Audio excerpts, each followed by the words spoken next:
அதிகாரம் 27. கிருஷ்ணாராவ் முஷ்டிகரத்தின் அறையில் இருக்கும் பொழுது அங்கிருந்த மேசையின் ஒரு மூலையில் தான் சிறிய மின்சார கருவியை வைத்து அதன் மேல் வெளிச்சம் படாதபடி தன் தொப்பியை அதன் மேல் மூடியிருந்தான். தான் வெளியில் செல்லும் பொழுது தொப்பியை எடுத்து அணிந்து கொண்டு போய்விட்டான். வெளிச்சம் உடனே கருவியின் மேல் பட்டதும் மின்சாரம் அதிலிருந்த கம்பிகளின் வழியாக ஏறத் தொடங்கியது. மறு வினாடி பின்பக்கம் வீட்டில் போலீஸ்காரர்கள் எதிரில் இருக்கும் மணி கனகனவென்று அடிக்கத் தொடங்கியது. அங்கிருந்த ஜெகதீசனும் போலீசாரும் ஆவலோடு மணியை பார்த்து கொண்டே இருந்தார்கள். அவர்களுக்கும் நெடுநேரம் ஆகிவிட்டது போல தோன்றியது. கடைசியில் மணி அடித்ததும் ஜெகதீசன் கிருஷ்ணாராவ் நமது உதவியை நாடுகிறான் என்று உணர்ந்து துரிதமாக போலீசாரை அழைத்து கொண்டு புறப்பட்டான். இதற்குள் முஷ்டிகரம் கிருஷ்ணாராவ் வெளியே சென்றதும் தான் மேசை மேலிருந்த துப்பாக்கி எடுத்துக்கொள்ள சென்றான். துப்பாக்கி எடுக்கும் பொழுது அங்கு மேசை மேலிருந்த மின்சார கருவியையும் அதிலிருந்து செல்லும் கம்பிகளையும் கண்டுவிட்டான். உடனே சங்கதி தெரிந்து கொண்டு, அடடா, அவன் நம்மை பிடிக்க சரியான ஏற்பாடை செய்து விட்டிருக்கிறான் என்று கூறிக்கொண்டே கதவை திறந்து வெளியில் செல்ல ஓடினான். ஆனால் கதவின் அருகில் சென்றதும் நின்று விட்டான். ஏனெனில் தெருக்கதவை போலீசார் உடைக்கும் சத்தம் கேட்டது. அவனுடனே பின்பக்கமுள்ள சாளரத்தின் அருகில் சென்று பார்த்தான். பின்னாலும் போலீசார் இருப்பதை கண்டான். உடனே அறையின் கதவிற்கு பின் ஒரு பலமான மரத்துண்டை முட்டு கொடுத்து விட்டான். முஷ்டிகரம் அப்பொழுதும் நிதானமாக தன் மேசை அருகில் சென்று 2 காகித அட்டை துண்டுகளை எடுத்து ஒன்றின் மேல் முஷ்டிகரத்தின் குறியை வரைந்து மேசை மேல் வைத்தான். அதற்குள் போலீசார் வெளிக்கதவை திறந்து கொண்டு இவன் இருக்கும் அறையின் கதவை உடைக்கிறார்கள். முஷ்டிகரம் மற்றொரு அட்டை துண்டில் வழி காட்டுவதற்கு பாதைகளில் ஒரு பலகையில் எழுதியிருப்பது போல ஒரு கை சுட்டி காட்டுகிற மாதிரி எழுதி அது அங்கிருக்கும் ஒரு சாய்வு மேசை காட்டுமாறு ஒரு நாற்காலியின் மேல் அதை வைத்துவிட்டு முஷ்டிகரம் எழுதப்பட்ட அட்டையை சாய்வு நாற்காலியின் மேலேயே வைத்து விட்டான். அறையின் கதவு சீக்கிரம் திறக்கப்படும் போல் இருக்கிறது. அச்சமயம் முஷ்டிகரம் சாய்பு மேசை மேல் இருக்கும் அட்டை துண்டில் 2 வார்த்தைகளை எழுதிவிட்டு சாய்பு மேசையில் இருக்கும் ஒரு பொத்தானை அழுத்தினான். உடனே அதன் பின்புறம் கதவு போல திறந்தது. அதற்குள் நுழைந்து அதை மூடிக்கொண்டு அங்கிருந்த படிகளின் வழியாக இறங்கிவிட்டான். அதே வினாடி அறையின் கதவு திறக்கப்பட்டதும் போலீசார் உள்ளே பாய்ந்தார்கள். உள்ளே ஒருவரும் இல்லாதிருப்பதைக் கண்டதும் அவர்கள் திகைத்து நின்றார்கள். ஜெகதீசன் எங்கும் உற்று நோக்கிய பொழுது 2 அட்டை துண்டுகளை கண்டான். மூடங்களே, நானும் கிருஷ்ணாராவும் உங்களுக்காக காத்து கொண்டிருக்க முடியாது. இப்படிக்கு எப்பொழுதும் போல நானே என்று எழுதப்பட்டு அதன் கீழே முஷ்டிகரத்தின் குறி போடப்பட்டிருந்தது.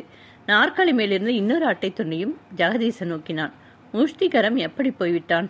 இங்கு வந்த கிருஷ்ணாராவ் எப்படி போய்விட்டான் என்று ஜெகதீசன் முதலியவர்களுக்கு பெரும் கலக்கம் உண்டாகிவிட்டது.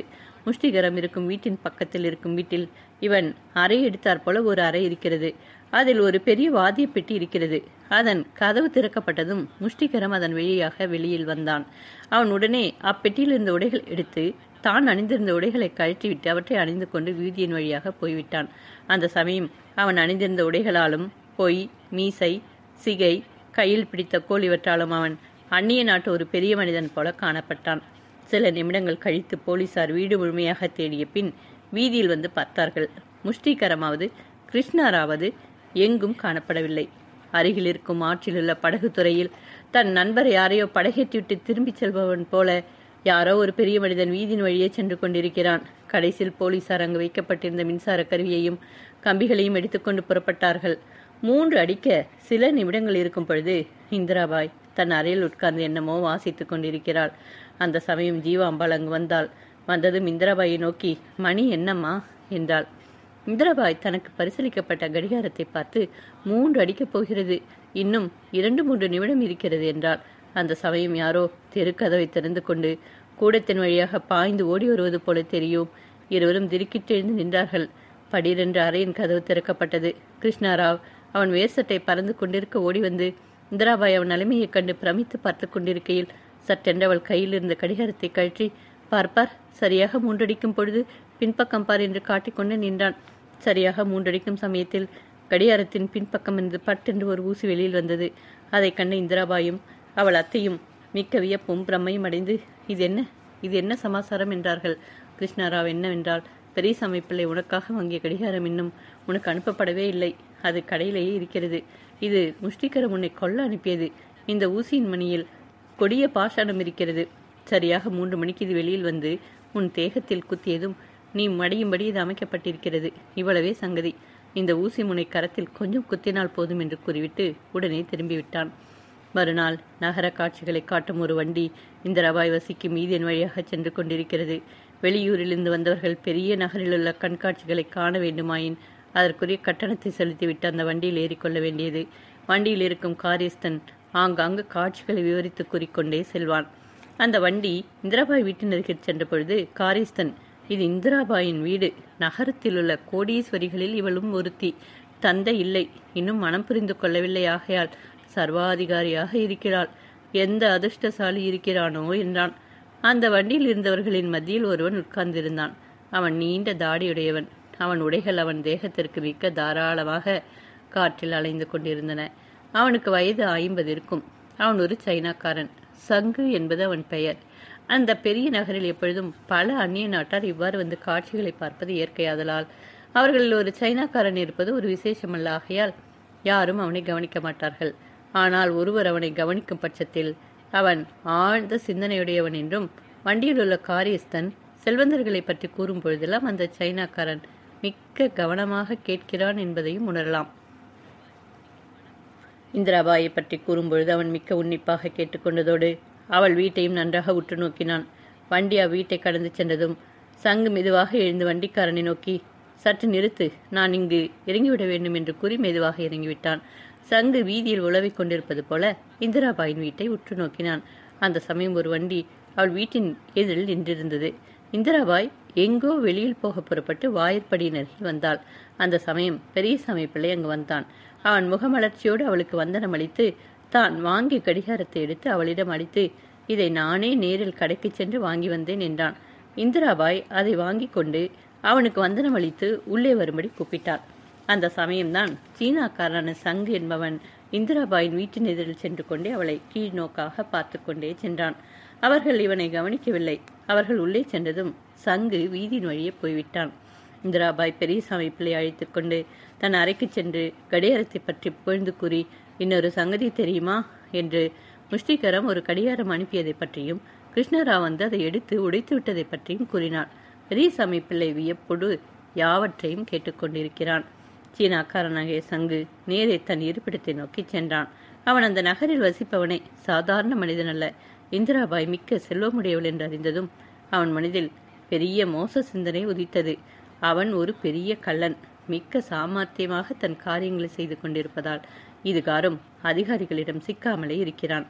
அவன் தன் ஆட்களை கொண்டே எல்லா காரியங்களையும் மிக்க தந்திர சாமர்த்தியமாக செய்வான். இவன் நகரின் கீழ்ப்பாகத்தில் வசிக்கிறான். இவன் வசிக்குமிடம் மிக்க அழகாக அலங்கரிக்கப்பட்டிருந்தது. அவன் தன் நாற்காலியில் உட்கார்ந்து கொண்டிருக்கிறான். மடிமேல் 2 வெள்ளை இலைகள் இருக்கின்றன. அவற்றின் கழுத்தில் சுமார் 1 அடி நீளமான பொன் சங்கிலி கட்டப்பட்டிருக்கிறது. சங்கிலியின் முனையில் பொன் வளையம் இருக்கிறது. அந்த வளையங்களை கைவிரல்களில் மாட்டிக்கொண்டு அந்த எலிகளோடு விளையாடி கொண்டிருக்கிறான். பக்கத்தில் ஒரு விதமான ஹூக்கா வைத்து பிடித்து கொண்டிருக்கிறான். அந்த சமயம் சுத்தமான உடையணிந்த ஒரு சீன தேச வேலைக்கார பெண் அவனிடம் வந்து வணக்கத்தோடு, குமுதம்மாள் என்ற ஒரு புது மாது வந்திருக்கிறாள் என்றாள். சங்கு, அந்த அம்மாளை உள்ளே அழைத்து வா என்றான். இவனிடம் இருக்கும் ஆட்கள் இவனுக்கு அடங்கி ஒடுங்கி நடப்பது மிக்க வியப்பை அளிக்கும். குமுதம்மாள் உடனே அவன் எதிரில் வந்து நின்றாள். வேலைக்கார பெண் வெளியில் சென்றதும் குமுதம் மிக்க தாழ்மையோடு குனிந்து சங்கிற்கு வந்தனம் அளித்தாள். சங்கு பேசாமல் தலையை அசைத்துவிட்டு அங்கிருந்து ஒரு பத்திரிகை துண்டை எடுத்து அவளிடம் அளித்தான். அவளது வியப்போடு வாசித்தாள். அதில் இந்திராபாய் மிக்க செல்வம் பொருந்திய சீமாட்டி, பிரசித்தி பெற்ற கள்ளனாகிய முஷ்டிகரத்தை பிடிக்க கங்கணம் கட்டி கொண்டிருப்பவள் என்று அச்சடிக்கப்பட்டு அதன் மேல் இந்திராபாயின் உருவம் பதிக்கப்பட்டிருந்தது. அம்மாது அதை வாசித்த பின் சங்கு அவளை நோக்கி, இதோ பார், நீ செய்ய வேண்டிய காரியம் இன்னதென்று அறிவிக்கிறேன் என்று கூறிவிட்டு அங்கிருந்து அலமாரியை திறந்து அதிலிருந்து ஒரு கத்தி எடுத்தான். அக்கத்தியில் அழகு சுமார் 1/2 அடி நீளம் இருந்தது. அதன் கைப்பிடி கத்தியை விட 2 அங்குலம் அதிக நீளமாக இருந்தது. அவன் அக்கத்தி எடுத்து குமுதம் பார்த்து கொண்டே இருக்கையில் அதை ஓங்கி தன் மார்பில் குத்தி கொண்டான். அதை கண்ட குமுதம் கோவென்று அலறினாள். அவன் உடனே விழுந்து விடுவான் என்று அவள் எதிர்பார்த்தாள். அப்படி ஒன்றும் நடக்கவில்லை. காரணம், அக்கத்தி ஜாலம் காட்டுவோர் வைத்திருக்கும் கத்தி. அவன் அவ்வாறு குத்தி கண்டதும் அக்கத்தி சட்டென்று கைப்பிடிக்குள் இறங்கிவிட்டது. அது அம்மாதிரி செய்யப்பட்டிருந்தது. சங்கு அக்கத்தி அவள் கரத்தில் அளித்து, இதை நன்றாக பார் என்று கூறிவிட்டு அங்கிருந்து ஒரு பையை எடுத்தான். அது ஒருவித தோற்பை. அதில் திரவம் போல என்னமோ இருந்தது. சங்கு அதை தன் மார்பிற்கு நேராக சட்டைக்கு பின்னால் வைத்து கொண்டான். அதன் பிறகு அவன் குமுதத்தை நோக்கி, இதோ என்னை குத்து, பயப்படாதே என்றான். குமுதம் திடுக்கிட்டு தயங்கினாள். சங்கு மறுபடியும், பேசாமல் நான் கூறும்படி செய் என்று அதட்டி கூறினாள். அவள் உடனே ஓங்கி குத்தினாள். கத்தி பிடியில் இறங்கிவிட்டது. உடனே அப்பையில் இருந்த திரவம் வெளியில் வந்தது. சங்கு, பார்த்து கொண்டாயா? இப்பொழுது நீ எப்படியாவது இந்திராபாயை தந்திரமாக இங்கு அழைத்து வந்து விட வேண்டும். இக்கத்தி அதோ அங்கே வை, அது இருக்குமிடம் கவனம் இருக்கட்டும் என்றான். குமுதம் அவ்வாறே அதை வைத்த பின் சங்கு அவளை நோக்கி, அடுத்த அறைக்கு என் கூட வா, நீ எப்படி அவளை தந்திரமாக அழைத்து வருவது என்பதை கூறுகிறேன் என்றான். கிருஷ்ணாராவும் ஜெகதீசனும் ரசாயன சாலை அறையில் இருக்கிறார்கள். ஜெகதீசன் கண்ணாடிகள் பதிந்த ஒருவித பார்க்கும் கருவியை வைத்து அதை சரிபடுத்தி கொண்டிருக்கிறான். அது கதவின் பின் அறைக்குள் நடக்கும் விஷயங்களை பார்க்கத்தக்கது. ஜெகதீசன் எவ்வளவோ சாமர்த்தியமாக அதை ஒரு பண்டிதரிடமிருந்து அறிந்து கொண்டான். அறைக்குள் இருக்கும் பொருட்கள் 2-3 பிரதிபலிக்கும் கண்ணாடிகள் மூலமாக கடைசியில் நேர் திருஷ்டிக்கு புலப்பட வேண்டும். ஜெகதீசன் அதை சரிபடுத்தி பார்த்தான். பன்முறை பார்த்தும் அது வழிக்கு வரவில்லை. மறுபடியும் பார்த்து கொண்டே இருந்தான். கிருஷ்ணாராவ் அறையின் மற்றொரு மூலையில் உட்கார்ந்து கொண்டு தன் முன் ஒரு மின்சார கருவியை வைத்துக்கொண்டு பரிசித்துக் கொண்டிருந்தான். அவன் திரும்பி ஜெகதீசனை நோக்கி, ஜெகதீசா, என்ன வித்தை செய்கிறாய் என்றான். ஜெகதீசன், ஆம், இது ஒரு பெரிய சிக்கலான விஷயமாக இருக்கிறது. இதோ பார், இப்பிரதிபலித கண்ணாடி இருக்கிறதே, இதை உச்சியில் வைத்திருக்கிறேன். முதலில் நாம் பார்க்க வேண்டிய உருவம் இதில் பிரதிபலிக்க வேண்டும். இதிலிருந்து இதோ மூளைவாட்டில் பக்கத்தில் இருக்கும் கண்ணாடியில் பிரதிபலிக்கும். கடைசியில் அது நமது கண்களுக்கு ஏர்மட்டத்தில் இருக்கும் இக்கண்ணாடியில் பிரதிபலிக்க வேண்டும். ஆனால் இக்கண்ணாடிகளை மூளை மட்டம் பார்த்து சரியாக திருப்ப வேண்டியதுதான் மிக்க கஷ்டமானதாக இருக்கிறது என்றான். கிருஷ்ணாராவ், சரிதான், முதல் கண்ணாடியில் பிரதிபலிக்க வேண்டிய உருவம் அறைக்குள் இருக்கிறதே, அது எப்படி இதில் பிரதிபலிக்கும் என்றான். ஜெகதீசன், ஏன், கதையின் மேல் அல்லது கீழே சந்திக்கிறதல்லவா என்றான். கிருஷ்ணாராவ் அதை கேட்டதும் கலகலவென்று நகைத்து, இந்த கருவியை வைத்துக் கொண்டிருக்கிறதா என்று எல்லார் வீட்டிலும் இனி தவின் மேலாவது கீழாவது சந்துவிட வேண்டும் போலும் என்றான். ஜெகதீசன் அவன் கூறுவது உண்மை என்று உணர்ந்து ஆமாம் என்றான். கிருஷ்ணாராவ் உடனே எழுந்து தன் பெட்டியை திறந்து அதிலிருந்து ஒரு கருவி எடுத்து காட்டி, இதோ நான் கண்டுபிடித்த ஒரு கருவி. கதவில் எங்கு சந்தில்லாவிட்டாலும் பூட்டு வாயில் சந்திருப்பது நிச்சயம். அச்சிறிய சந்தின் மூலமாக எவ்வளவு தெரியும் என்று கருதுவாய்? பார்வைக்கு அப்படித்தான் தெரியும். இதோ என்று அவனை அழைத்து கொண்டு அங்கிருந்து கதவின் பூட்டுவாய்க்கு நேராக தன் கருவியை வைத்து கீழே ஒரு பிரதிபலித கண்ணாடியை வைத்தான். ஜெகதீசன் அக்கண்ணாடியில் பார்த்தான். அறைக்குள் இருக்கும் முழு இடமும் அதில் தெரிந்தது. அதை கண்ட ஜெகதீசன் மிக்க வியப்படைந்தான். கிருஷ்ணாராவ் அதன் மேல் அக்கருவியை ஜெகதீசனுக்கு விவரித்து கூறினான். ஜெகதீசன் வெறுப்போடு தன் கருவியை எறிந்துவிட்டான். இந்திராபாய் தன் அறையில் உட்கார்ந்து நாயோடு விளையாடி கொண்டிருக்கிறாள். அச்சமயம் சின்னசாமி வந்து, அம்மா, யாரோ ஒரு நாணயமான மாது தங்களை காண வந்திருக்கிறாள். இதோ சீட்டு என்று சீட்டை கையில் கொடுத்தாள். இந்திராபாய் அதை வாங்கி பார்த்தாள். அதில் குமுதம்மாள், வடநாட்டு பஞ்சசகாய நிதி அங்கத்தினருள் ஒருவள் என்று அச்சடிக்கப்பட்டிருந்தது. இந்திராபாய் இயற்கையாகவே ஜீவ காருண்யமும் பரோபகார சிந்தையும் உடையவள். அதை வாசித்து பார்த்தது முகமலர்ச்சியோடு அந்த அம்மாளை உள்ளே அழைத்துச் சென்றாள். குமுதம்மாள் உள்ளே வந்ததும் இந்திராபாய், குமுதம்மா, உன்னை காண மிக்க சந்தோஷம் அடைகிறேன், உட்கார் என்றாள். குமுதம் உட்கார்ந்து, அம்மா, நான் உங்களை பற்றி கேள்விப்பட்ட வரையில் தாங்கள் மிக்க ஜீவ காருண்யமும் பரோபகார சிந்தனையும் உடையவர்கள் என்று நன்றாக அறிந்து கொண்டேன். இப்பொழுது வடநாட்டில் உள்ள நமது ஜனங்கள் பஞ்சத்தால் படும் பாடு கடவுளுக்கே தெரியும். இங்குள்ள சில புண்ணிய சீமாட்டிகள் அவர்களுக்கு உதவி செய்ய தீர்மானித்து ஒரு சபை கூட்டினார்கள். அடியேனும் அதில் ஒரு தொண்டு செய்ய துணிந்தேன். இதோ பாருங்கள், அதில் சேர்ந்த முக்கியமான சீமாட்டிகளில் சிலர் என்று ஒரு கடிதத்தை எடுத்து இந்திராபாயிடம் அளித்தாள். அதில் அந்நகரில் உள்ள பிரபல செல்வதிகாலை ஆகிய 7-8 மாதரின் பெயர்கள் வரையப்பட்டிருந்தன.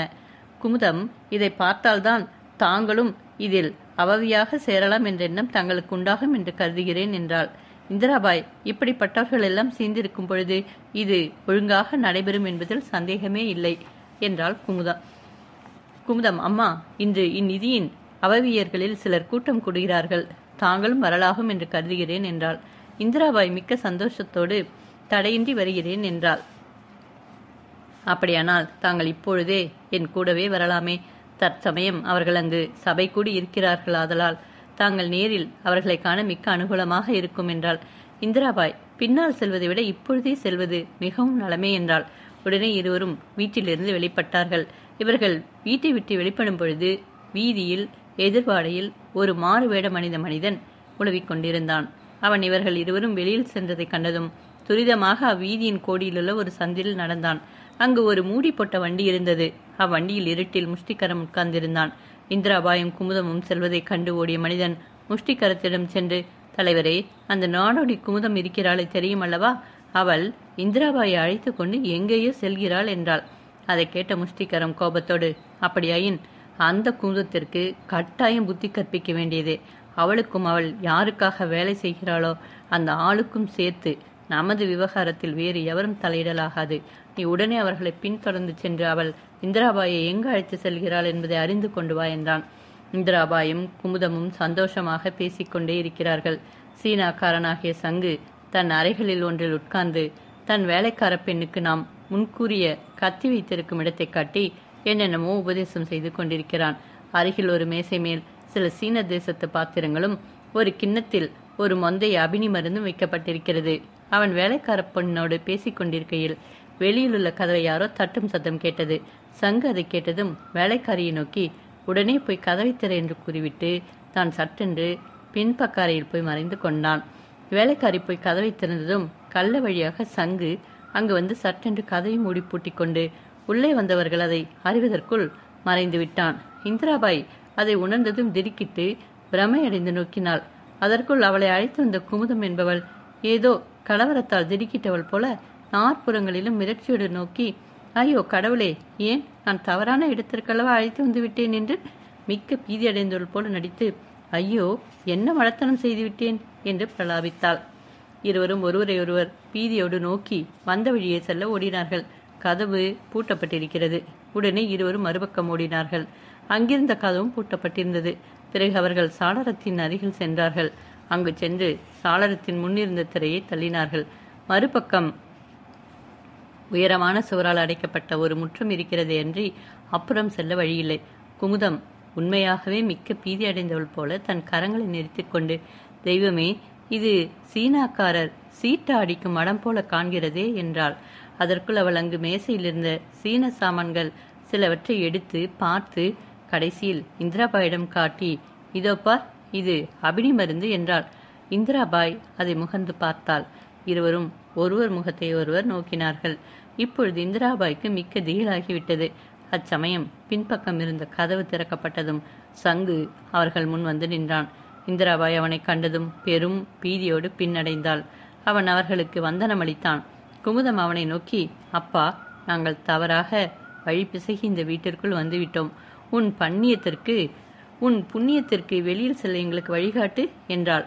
சங்கு அதற்கு ஒரு விடையும் கூறாமல் பாஷை தெரியும் இல்லை என்று இரு கரங்களை விரித்து காட்டிவிட்டு சட்டென்று போய் மறைந்து விட்டான். 2 மாதர்களும் பெரும் திகிலடைந்து விழித்தார்கள். குமுதம் உடனே சுறுசுறுப்பாக 4 பக்கங்களிலும் போய் பார்த்து திடீரென்று கண்டுபிடித்தவள் போல அங்கிருந்த கத்தி எடுத்து கையில் வைத்துக் கொண்டாள். அச்சமயம் சீனாக்காரன் மறுபடியும் அங்கு வந்தான். அவன் கரத்தில் ஒரு தட்டு எடுத்து வந்தான். அதில் கிண்ணங்களில் சில பான வகைகள் இருந்தன. அவன் குமுதம் கையில் கத்தி வைத்துக் கொண்டிருப்பதைக் கண்டதும் கடுகெடுத்த முகத்தோடு அவளை முணுமுணுத்துக் கொண்டே நோக்கி தன் கையில் இருந்த தட்டை கீழே வைத்துவிட்டு கோபத்தோடு அவளை நோக்கி சென்றான். அவள் அருகில் சென்றதும் அவனை குத்திவிட கத்தியை ஓங்கிய குமுதம் சட்டென்று நரம்பு தளர்ந்து ஆவி சோர்ந்து மூச்சை அடைந்தவள் போல கத்தியை கையில் இருந்து நழுவவிட்டு பொத்தென்று கீழே விழுந்து விட்டாள். சங்கு உடனே அவளை தூக்கி கொண்டு போய் அங்கிருந்த கதவின் வழியாக சென்று கதவை மூடிக்கொண்டான். இந்திராபாய் அவன் சங்கதியை அறிந்து கொள்ளாமல் அவள் உண்மையான சிநேகிதி என்று கருதி அவளுக்கு ஆபத்து நேர்ந்த பொழுது நாம் சும்மா இருப்பதா என்று அவர்கள் சென்ற வழியே துரிதமாக சென்றாள். ஆனால் கதவு திறக்க முடியவில்லை. அக்கதவு சாத்தியவுடனே தானே பூட்டிக்கொள்ளும் விசை வைக்கப்பட்டிருந்தது. இந்திராபாய் மிக்க திகிலோடு ஆவி சோர்ந்து பெருமூச்சு விட்டுக் கொண்டே திரும்பினாள். அந்த சமயம் சங்கு மறுபடியும் உள்ளே வந்தான். இந்திராபாய் மிக்க பீதியோடு அவனை நோக்கினாள். அவன் மெதுவாக அவனை நோக்கி நெருங்கி வர அவள் பின்னடைந்து சென்றாள். கத்தி விழுந்திருக்கும் இடத்தில் சென்ற பொழுது அதை சட்டென்று எடுத்துக்கொண்டாள். கடைசியில் அவள் ஒரு மூலையில் சிக்கிக்கொண்டாள். சங்கு மெதுவாக நெருங்கி அவளை பிடிக்கப் போனான். இந்திராபாய் ஆத்திரத்தோடு ஓங்கி குத்தினாள். சீனாக்காரனுடனே தள்ளாடி தரையில் சாய்ந்து விட்டான். அதற்கு முன்பே அவன் தன் சட்டைக்குள் முன்பு நாம் கூறிய பையில் ரத்தம் போன்ற ஒரு திரவத்தை நிரப்பி வைத்துக் கொண்டிருந்ததால் உடனே அதை அழித்துவிட அதிலிருந்து திரவம் ரத்தம் போல வெளியில் பாய்ந்தது. அதை கண்டதும் இந்திராபாய் விளவிளத்து விட்டாள். நாம் கொலை செய்து விட்டோம், எப்படி இதிலிருந்து தப்பித்து கொண்டு போவோம் என்று பெரும் திகிலடைந்து குனிந்து பார்த்தாள். அவன் இறந்து போனவனாகவே தோன்றியது. என்ன செய்வாள்? அவள் வந்த வழியிலுள்ள கதவு இப்பொழுது திறந்திருந்தபடியால் அவ்வழியே ஓடினாள். இந்திராபாய் செல்லும் பொழுது சங்கு உயிர் வந்தவன் போல எழுந்து அவள் செல்வதைக் கண்டு புன்னகையோடு மறுபடியும் பழையபடி அதே நிலையில் படுத்து விட்டான். இந்திராபாய் பக்கத்தரைக்கு சென்ற பொழுது குமுதம் அங்கிருக்கிறாள். வேலைக்காரி அவளுக்கு நீர் கொடுத்து கொண்டிருக்கிறாள். இந்திராபாயை கண்டதும் குமுதம் புன்னகை புரிந்தாள். அவள் இந்திராபாயை நோக்கி, எல்லாம் சரிதான், அந்த ஆள் ஒரு சீனதேச ராஜகுமாரன், நாம் காண வந்தோம் என்று எண்ணிக்கொண்டான், நமது தேசாசாரம் அவர்களுக்கு தெரியாது என்றாள். அதை கேட்டதும் இந்திராபாய் மனம் கலங்கிவிட்டாள். ஐயோ, நான் அவரை கொன்று விட்டேன் என்றாள். இதை கேட்ட மற்ற இருவரும் திடுக்கிட்டு அலறி, ஐயோ கடவுளே, அவரை கொன்று விட்டாய் என்று கூவினார்கள். இந்திராபாய் தேம்பி தேம்பி அழுது கொண்டே ஆம் என்றாள்.